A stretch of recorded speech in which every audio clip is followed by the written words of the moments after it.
د هغوی بجلکې او ګیټۍ به ښکاره وي، نو هغې سره به د هغوی د پنډۍ هم څه ایسه ښکاره کیږي.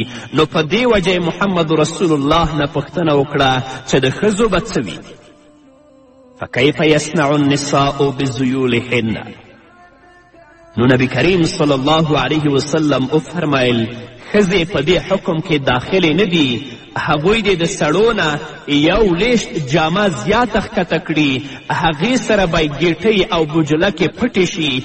بعضې جاهلان او ناپوهه په دې اندي چې ښځې هم د سړو په شان باید د خپلې ګیټۍ او بجلکې منع نه کړي، او حال دا چې دا حکم د نارینهو دپاره دی، د خویندو لپاره نه دی.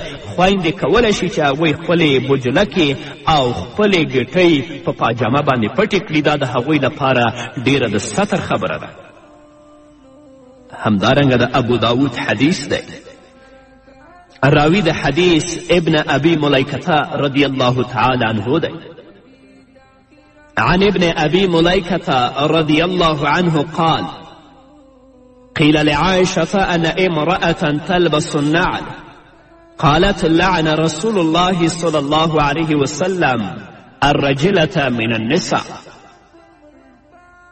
حضرت ابن ابی ملیکة رضی الله تعالی عنه فرمائی چې ام المؤمنین حضرت عایشې صدیقې رضی الله تعالی عنها ته وویل شو یوه ښځه ده چې هغه نعل یعنې پڼۍ اچوي. ام المؤمنین حضرت عایشې صدیقه رضی الله تعالی عنها ورته فرمائی چې نبی کریم صلی الله علیه وسلم په هغې ښځې باندې لعنت ویلی چې هغه ځان د سړو سره مشابه کوي. د پڼو او د څپلیو استعمال دا نارینهو پورې خاص دی. نو د خویندو لپاره د داسې جامو اچول یا د داسو پڼو اچول چې هغه زموږ ورونو او نارینهو ور پورې خاص وي دا حرام دی. د نبی کریم صلی الله علیه وسلم په متعددو احادیثو کې په هغو ښځو باندې لعنت ویل شوی چې هغه ځان د نارینهو سره ورته کوي او ځان مشابه کوي. محمد رسول الله صلی الله علیه وسلم په هغې ښځې باندې لعنت ویلی چې هغه د نارینهو جامه اغوندي. محمد رسول الله صلی الله علیه وسلم په هغه نارینه باندې هم لعنت ویلی چې هغه د زنانهو جامه اغوندي. په اسلامی معاشره کې دا کارونه زموږ مسلمانانو که زموږ ورونه دي او که زموږ خویندو دي د کفارو نه زده کړي دي. کله چې د هغوی په ځان باندې څنګه جامه او څنګه پڼې وویني نو سبا هغه زموږ د ورونو په پښو او په تن وي او د خویندو په پښو او په تن هم وي. خویندو او میندو د اغیارو او د دښمنانو د پیښو او مشابهت په وجه ځانونه د الله رب العزت په غضب او لعنت کې مه ګیروئ.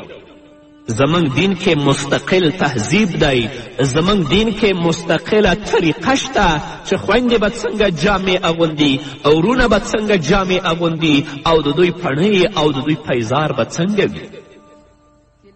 تاسو راشئ د الله رب العزت او د محمد رسول الله صلی الله علیه وسلم د ویناو موافق ژوند تیر کړئ.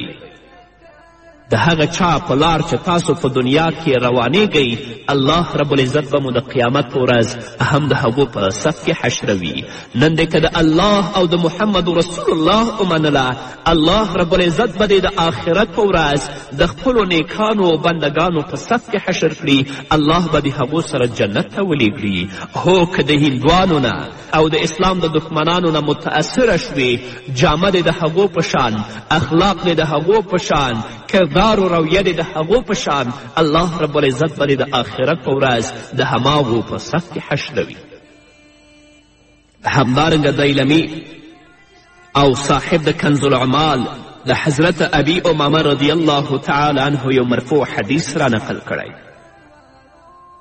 عن ابي امامه رضی الله تعالی عنه مرفوعا قال رسول الله صلى الله عليه وسلم إن الله يبغض صوت الخلخال كما يبغض الغناء ويعاقب كما يعاقب الزامرة ولا تلبسوا خلخالا